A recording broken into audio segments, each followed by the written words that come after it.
Les amis, j'espère que vous allez très très bien. On se retrouve pour une nouvelle vidéo sur Soar. C'est Rémi Gémeaux et j'espère que cette vidéo vous apportera du contenu. On se retrouve tout de suite sur Soar Data. Vous avez l'habitude maintenant que je commence ces vidéos-là donc avec Soar Data. Aujourd'hui, on est sur la fiche de Karim Benzema. C'est juste à titre d'exemple, d'accord? Ne vous inquiétez pas, je n'ai pas dit qu'il fallait acheter Karim Benzema forcément à l'instant T. On va voir aujourd'hui les 10 trucs à connaître sur Sora avant d'acheter ou de vendre, etc.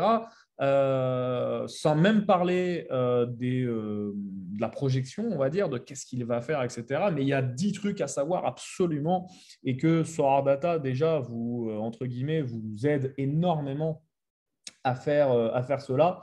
Donc, voilà, surtout, il faut noter-les, mettez-les sur une feuille, mettez-les sur des notes, j'en sais rien, mais en tout cas, gardez-les toujours en esprit. N'achetez pas de joueurs sous le coup de l'émotion. N'achetez pas de joueurs parce que vous êtes en train de regarder un match et que vous vous dites, wow, le gars, il est incroyable et tout. Voilà, d'accord. Prenez toujours vos précautions. Prenez un temps d'analyse pour faire tout ça. Ça me paraît essentiel avant d'investir parce qu'en fonction de l'investissement que vous allez y mettre, vous pouvez très vite, entre guillemets, regretter votre achat parce que peut-être que derrière, ce joueur-là n'atteindra jamais la même valeur qu'il a pu avoir par le passé. Et donc, peut-être que vous aurez un retour sur investissement qui sera très mauvais. Première information à prendre en compte, là on est sur la feuille de la fiche de Karim Benzema, c'est vraiment à titre d'exemple, mais ici ce qui va être très intéressant, c'est que par exemple si vous scoutez, vous arrivez sur la fiche de Karim, ce qui est très intéressant pour vous, c'est de savoir déjà son âge. Pourquoi déjà, ne serait-ce que si vous voulez vous viser les U23, par exemple, c'est intéressant de voir s'il est éligible U23 ou non. Là, on va prendre l'exemple de Ricky Puig, qui est un joueur de ma galerie. Ricky Puig, hop. Donc, vous voyez ici, il est U23 jusqu'au 1er juillet 2024. Donc, c'est-à-dire que vous avez encore pendant 2 saisons Ricky Puig qui est éligible de U23. Donc, intéressant surtout à ce niveau-là pour savoir l'âge des mecs et quand ils ne seront plus U23. Je vais essayer d'avoir un exemple là. Par exemple, Gaëtan Cook, il me semble que Gaëtan Cook, voilà, c'est ça. Gaëtan Cook, lui, par exemple, il est encore U23 un an, donc jusqu'au 1er juillet 2023. Attention, il y a des joueurs qui, le 1er juillet 2020, là par exemple, à l'heure où je vous parle, on est le 2 mai, qui au 1er juillet 2022 ne seront plus éligibles en 2023. Donc si vous avez anticipé vos équipes pour une équipe U23 pour l'année prochaine, surtout regardez si il est encore éligible l'année prochaine en U23. Ça serait bête d'acheter un joueur qui ne va plus être, là en 2022, je ne sais plus, je ne sais pas.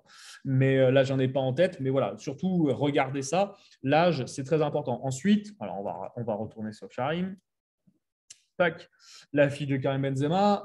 L'élément qui est pour moi très très important et qui aujourd'hui est, si vous êtes un minimum intéressé par le football, vous savez un petit peu ce qu'il en est, c'est il y a des contrats. Et donc, en fonction des contrats, on est affilié à un club, etc. Donc, ici, on voit que Karim Benzema, il est affilié au club de Real Madrid jusqu'au 30 juin 2023, donc c'est-à-dire encore une saison complète.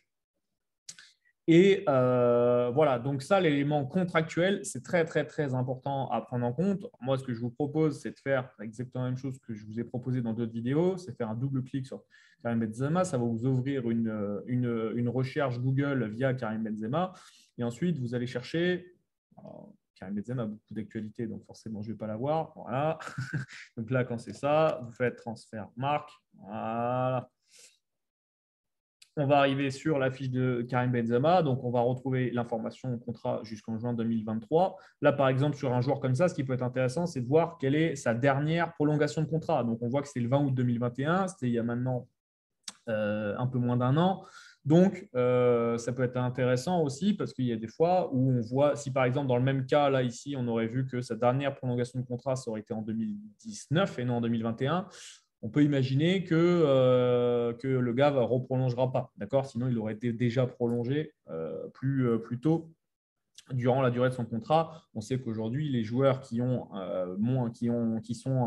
reste une saison avant leur contrat, bah, c'est un peu eux qui drivent les négociations ensuite avec leur agent.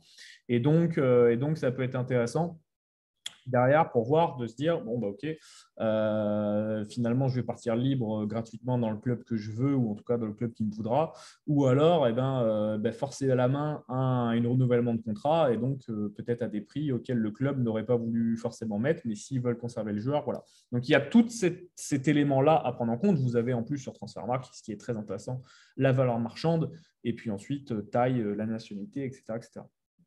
Donc, l'élément contractuel est très important à prendre en compte dans votre analyse si vous aimez le risque, si vous aimez être plutôt safe de ce niveau-là. Si vous voulez comprendre aussi que l'élément contractuel fait partie intégrante d'un mercato, on voit qu'il y a Mbappé aujourd'hui, il n'a pas prolongé avec le PSG à l'heure où je vous parle. On ne sait toujours pas est-ce qu'il va prolonger ou non au PSG. On peut comprendre que s'il y avait eu des éléments contractuels, on en parle, enfin, c'est sûr qu'on en parle différents, on n'en parlerait pas. Voilà. Donc, l'élément contractuel est très important à prendre en compte parce qu'aujourd'hui, un joueur appartient à tel club, mais demain, il peut très vite basculer dans un autre club, sauf s'il a prolongé 3-6 mois avant. Je vais revenir sur mon exemple, par exemple, de Younis. Je vais taper juste Younis, voilà, je vais le trouver là. Younis Abdelhamid, par exemple. Tac, je descends. Ici, on voit que la date de sa dernière prolongation, c'est le 28 avril 2022. Donc, c'est il y a moins d'une semaine. Normalement, entre guillemets, sa date de fin de contrat devait s'arrêter ici en juin 2022. Finalement, il refait 2 piges. Donc, son contrat va lui pousser jusqu'en juin 2024. Et sauf résiliation du club avec le joueur, il devrait arrêter sa carrière très probablement, parce qu'au vu de son âge, je pense qu'il arrêtera sa carrière, ou alors peut-être qu'il partira ailleurs, je n'en sais rien, mais on peut imaginer qu'il reste en France, qu'il finisse sa carrière au Stade de Reims le 30 juin 2024, si tout se passe bien. Voilà, donc tout ça est très important à prendre en compte. Les 3, 4, 5, je vais tout mettre en même temps. Je vais revenir sur la fiche à Karim Benzema. Les 3, 4, 5 informations à prendre en compte, c'est le club, le championnat auquel il appartient et surtout la compétition dans laquelle sur Sorare tu appartiens. Donc, par exemple, si je vais sur Sorare, donc là, on est sur la Game Week 267 qui est ouverte. Par exemple, si vous voulez inscrire une équipe en championne ou en challenger, aujourd'hui, moi, je n'ai plus de doute sur qui c'est qui joue où, qui c'est qui joue quoi. Mais au début, quand vous arrivez sur Sorare, c'est quand même vachement intéressant de se dire, bon, OK, quelle équipe fait partie de cette compétition de champion Europe? Bon, alors vous pouvez cliquer ici sur 5 compétitions ouvertes et donc vous voyez directement les championnats qui sont indiqués. Et si vous voulez voir les Challengers Europe, donc c'est grosso modo toutes les autres compétitions qui sont couvertes. Donc vous avez le danois, le championnat danois, vous avez le championnat turc, etc. etc. OK. Donc voilà, en Amérique, c'est pareil, en Asie, c'est pareil, etc. etc. OK. Donc ça, c'est très important à prendre en compte, c'est le club, le championnat et le championnat qui résulte du coup de la compétition sur Sora. OK. Ensuite, il y a la position sur le terrain. Alors, ce qui est vachement bien sur Sora Data, c'est qu'ils évoluent énormément leur site. Et ça, avant, il n'y avait pas. Il n'y avait pas la position sur le terrain du joueur. Donc là, Karim Benzema, on voit que c'est un vrai pur numéro 9. Voilà, attaquant centre. Voilà. Pourquoi c'est intéressant? Parce que des fois, vous avez des attaquants qui jouent ailier. Donc, on peut imaginer qu'un attaquant qui joue ailier, peut-être qu'il a plus de possibilités à aller sur le banc plus rapidement dans un match que Karim Benzema. Là où peut-être Karim Benzema, qui joue 9, va peut-être rester plus longtemps sur le terrain, peut-être 80 minutes. Là où un ailier va peut-être y rester 60-65 minutes. D'accord? Donc, intéressant à vous aussi de se dire, OK, est-ce que j'ai vraiment envie d'avoir un attaquant qui joue ailier ou qui joue un véritable numéro 9? La question presque inéluctable, par exemple, au niveau des défenseurs, c'est est-ce que vous préférez prendre un latéral ou un défenseur central? Défenseur central, je pense que c'est une stratégie plus safe, entre guillemets, mais il peut prendre un carton jaune et donc vous faire perdre 10 points. Et des fois, ça peut clairement coûter sur le fait que vous ayez une reward ou non. De l'autre côté, vous pouvez avoir un latéral qui va faire beaucoup de centres, ou qui peut être beaucoup plus facilement décisif qu'un défenseur central et donc faire augmenter très facilement sa note. Mais il peut aussi complètement passer à côté de son match, perdre des duels, faire des passes, rater des passes, etc. Et du coup, peut avoir une note en dessous de 35, 40, 30 même. Et du coup, là, votre game streak est quasiment déjà, vous n'aurez pas de reward, quoi, tout simplement. Donc voilà, donc il y a toujours cette idée qu'avoir le positionnement sur le terrain d'un joueur est très important. Il y a des cartes qui sont considérées défenseurs et en fait, les mecs jouent milieu et vice-versa. Il y a des cartes milieu et les mecs jouent défenseurs. Ou alors, il y a des milieux qui jouent ailier droits qui sont donc très offensifs, mais qui ont des cartes milieu. Donc tout ça, dans le calcul du scoring derrière que fait Sorare, c'est très, très, très important. Je rappelle, pour ceux qui ne savent pas, que les stats que récupère Sorare sont les stats Opta, d'accord. Donc voilà, c'est Opta qui gère les stats à ce niveau-là. Donc s'il y a des questionnements sur le calcul, c'est Opta qu'il faut aller voir, ce n'est pas forcément Sorare. Sorare ne fait que prendre les infos là-bas. Voilà. Donc, le positionnement sur le terrain est très important dans votre stratégie à vous pour vous dire est-ce que je veux un attaquant qui joue ailier, est-ce que je veux un attaquant qui joue 9, est-ce que je veux un attaquant qui joue 10, parce que des fois, il y a des cartes attaquants, mais les mecs, en fait, ils jouent 10. Donc voilà, est-ce que ça vous intéresse? Oui, non, etc. Dans le même temps, aussi intéressant d'aller voir aussi des informations comme est-ce que le mec il tire les coups de pied arrêtés, est-ce qu'il tire les pénaltys ou pas, oui, non, etc. OK.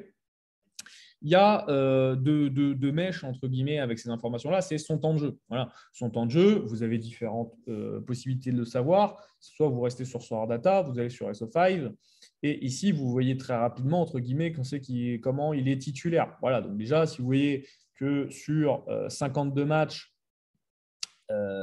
sur 52, il a été 52 matchs titulaires dans une saison. C'est beaucoup. Hein. Voilà, on ne va pas se le cacher. Okay, il a été 3 fois où il est sorti du banc et qu'il est rentré. Et il y a 5 fois où il n'était pas sur la feuille de match. OK. Voilà. Donc, ça, c'est assez important aussi à voir. Est-ce qu'il est titulaire? Est-ce qu'il joue 35 minutes en sortie de banc, etc., etc. Tout ça est très, très, très. Son temps de jeu est très important quand vous allez scouter un joueur. Un joueur comme Karim Benzema, vous savez qui est titulaire, mais un joueur que vous ne connaissez pas en Turquie ou dans n'importe quel autre championnat et que vous êtes en train de scouter, c'est important parce que vous ne connaissez peut-être pas forcément le joueur en lui-même. Ensuite, donc on va revenir sur Price Graph. Voilà, donc là c'est son prix, c'est l'évolution de son prix. Donc on va voir l'évolution du prix de Karim Benzema en limited, d'accord. Donc ce qui est important à connaître, c'est son prix actuel et son prix par le passé. Donc là, ce qu'on voit ici, c'est toutes les offres qui ont été faites sur un Karim Benzema et qui ont été conclues, d'accord. Donc on voit en bleu les enchères, on voit en rouge les offres qui ont été faites directement à des managers et en rose, on voit les cartes qui ont été mises en vente sur le marché et qui ont été achetées sur le marché directement. Voilà. Donc ça, c'est très intéressant forcément quand vous faites, si vous avez une stratégie d'achat-revente, vous êtes forcément là-dessus. Vous savoir son prix actuel et son prix passé, c'est forcément hyper intéressant parce que imaginez si vous l'avez acheté là, ici, là, voilà. Vous l'avez acheté ici, vous voyez qu'il y a un énorme gap avec le gars qui l'a acheté là. D'accord, on a quasiment, j'allais dire le double, mais non, j'abuse un peu.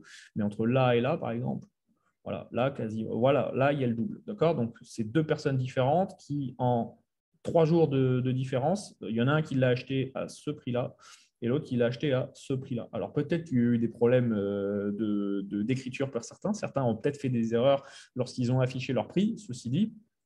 Cependant, voilà, peut-être que là, ici, il y a eu un craquage de Orevins, là, qui a eu l'achat. Et peut-être ici, le vendeur qui est Taimatsu, peut-être qu'il a fait une erreur de le vendre aussi bas. Voilà. Donc, il y a plein de possibilités à ce niveau-là. Mais en tout cas, ce qui est important, c'est évidemment prendre le prix actuel et le prix passé pour voir l'évolution et se dire, OK, est-ce que si je l'achète ici au dernier prix du marché en enchère, est-ce que c'est intéressant pour moi de l'acheter ce prix-là ou moins cher, ou est-ce que ça vaut le coup d'investir ce prix-là, etc., etc. OK. Je vous expliquerai aussi à ce niveau-là dans une autre vidéo comment faire pour, si c'est intéressant ou pas, d'aller voir si est-ce que le joueur que vous êtes en train d'acheter, est-ce qu'il part au vrai prix qui est affiché sur le marché ou pas. D'accord. Ce qui est important, c'est que vous avez un œil très rapide sur ici, il a été vendu il y a 3 jours en moyenne à ce prix-là. Ici, c'est le prix du marché. D'accord. Donc, on voit qu'ici, il y a 3 jours, ils se vendaient là. Le marché aujourd'hui, ils le mettent à ce prix-là. Et là, ici, on voit les différents prix. Il y a 3 jours, il y a 7 jours, il y a 14 jours, il y a 30 jours. Okay, donc, on voit rapidement une évolution de prix moyenne au niveau des Karim Benzema. Donc, on peut voir par exemple qu'il y a eu un creux il y a 14 jours par rapport à il y a 30 jours. Voilà, on l'a acheté il y a 14 jours moins cher qu'on l'a acheté il y a 30 jours. Et là, finalement, sur le marché, si on veut l'acheter en achat immédiat, entre guillemets, on va l'acheter au même prix qu'on pouvait l'acheter il y a 30 jours. Donc, voir si est-ce qu'il ne faut pas temporiser ou est-ce qu'il faut l'acheter tout de suite maintenant, etc. etc. D'accord? On ne va pas faire une analyse là de est-ce qu'il faut acheter Karim Benzema. D'accord? Ce n'est pas l'ordre de la vidéo aujourd'hui. Ensuite, quelque chose qui est très intéressant selon moi, c'est le calendrier. D'accord? Alors, il y a un truc qui est super bien, c'est qu'on peut rester sur Sorabata et voir le calendrier du joueur. On peut aller plus loin et aller voir le calendrier des équipes sur Flashcore, par exemple, voilà, pour aller au plus simple. Ou alors, vous allez sur les sites officiels des clubs en question, voilà, ou alors vous allez sur Google, vous tapez le Real Madrid et vous verrez le calendrier. Bon, pour le Real Madrid, c'est très facile à aller récupérer. Des fois, si vous êtes dans des ligues un peu comme la Ligue péruvienne, bah, des fois, ça peut être très intéressant à savoir combien de matchs il reste avant la fin du championnat, etc., etc. Donc ici, ce qui est très intéressant de voir, c'est le calendrier, ça veut dire les matchs que le Real Madrid a prévu de jouer. Et donc, en plus, ce qui est bien ici, c'est qu'on a la note moyenne par rôle contre qui ce club-là a joué. Donc, par exemple, Manchester City, prochaine Games Week, on voit que les attaquants contre Manchester City, ils ont une note moyenne de 48. Voilà. C'est l'info qu'on a là, d'accord? C'est là, la note le 49, là, c'est la note moyenne des attaquants sur les 5 prochains adversaires que va jouer Karim Benzema. Okay, donc, c'est la note moyenne de ces 5 notes-là en fonction des clubs contre qui il va jouer. Et alors, normalement, c'est jusqu'aux 15 prochaines, mais là, il n'y a que 11 matchs qui sont considérés par Solar Data. Mais on voit que sur les 15 prochains matchs, la note moyenne, c'est 50. Des fois, il y a des gaps qui sont très importants entre tout ça. D'accord? Donc, c'est très important à voir. OK, là, on peut imaginer, par exemple, qu'un attaquant contre la Croatie, il fait une note moyenne de 58. Ça peut être très intéressant. OK? Là où, par exemple, contre le Danemark, un attaquant ne fait en moyenne qu'une note de 46. Alors, à prendre à la légère par rapport aux sélections nationales, parce que les sélections nationales, ça bouge énormément. Et ben, ça dépend aussi de si, par exemple, le Danemark, ils ont joué contre le Liechtenstein et que le Liechtenstein, les attaquants, ils avaient tous 30 de moyenne. Forcément, ça réduit la note moyenne. D'accord? Donc, toujours à prendre à la légère. Par contre, sur les clubs, c'est toujours intéressant parce que les clubs, généralement, les compositions d'équipe ne changent pas énormément. D'accord? Donc, c'est toujours intéressant de voir, ah, ok, d'accord. Donc, contre l'Atlético, les attaquants, ils font 47 de moyenne, ce qui est plutôt logique, entre guillemets, du fait du style de l'Atlético de Madrid. Et là, on voit que contre les Levante, un attaquant, il a quand même vachement plus de possibilités de marquer. D'accord? En plus, ce qui est intéressant, c'est que vous avez H ici, c'est home. Donc, on voit que le Real Madrid va accueillir Levante. Et ici, contre l'Atlético, on voit A, donc ça veut dire away. Away, c'est extérieur. Et donc, ça veut dire que le Real Madrid va aller à l'extérieur, au stade de l'Atlético, même s'il va rester à Madrid, parce que ça va être le derby. Mais vous m'avez compris, ici, il y a l'exemple avec Cadiz. Voilà, on voit qu'il va jouer à l'extérieur. OK, donc vous avez rapidement un œil sur ces informations-là. Le calendrier, c'est très important parce que vous pouvez être à même d'acheter des joueurs en fonction d'un calendrier favorable. Là, je n'ai pas d'exemple en tête, etc. Mais on peut imaginer, par exemple, je ne sais pas, allez, allons-y, on va aller sur la page à Mbappé, sur la fiche à Mbappé. Peut-être que ça va être intéressant. Pardon. Tac. Voilà, là, ça va être intéressant de voir que, par exemple, les attaquants contre Montpellier et contre Metz, ils font 57 et 58.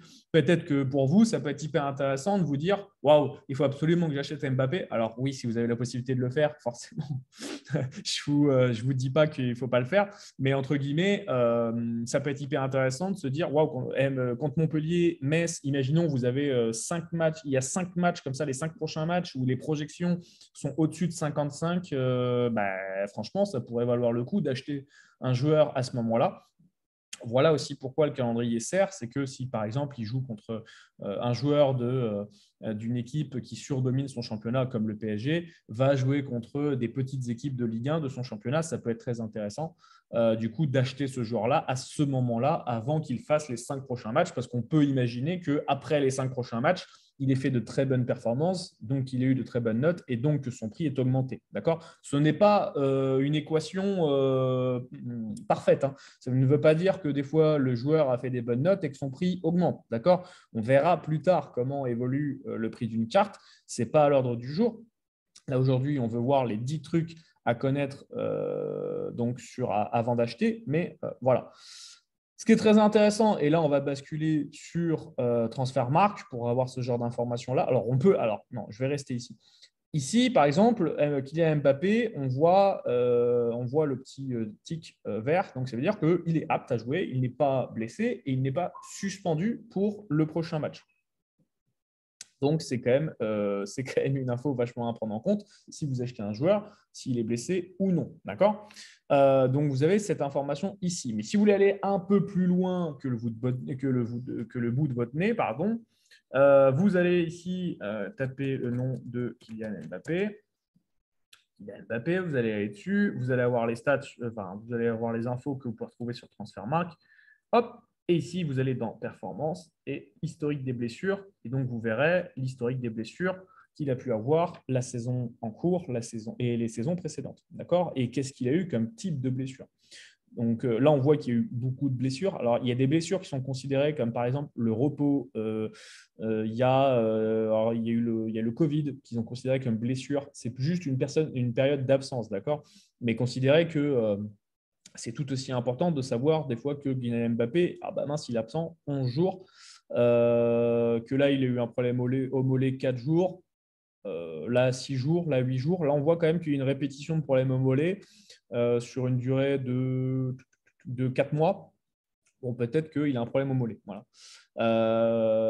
Ça peut être intéressant à savoir au niveau des blessures. Et donc, même chose au niveau des suspensions. Vous allez ici, suspension. Et donc, on voit si est-ce qu'il a été suspendu pour accumulation de carton jaune. C'est généralement ça, ce genre d'information qu'on a.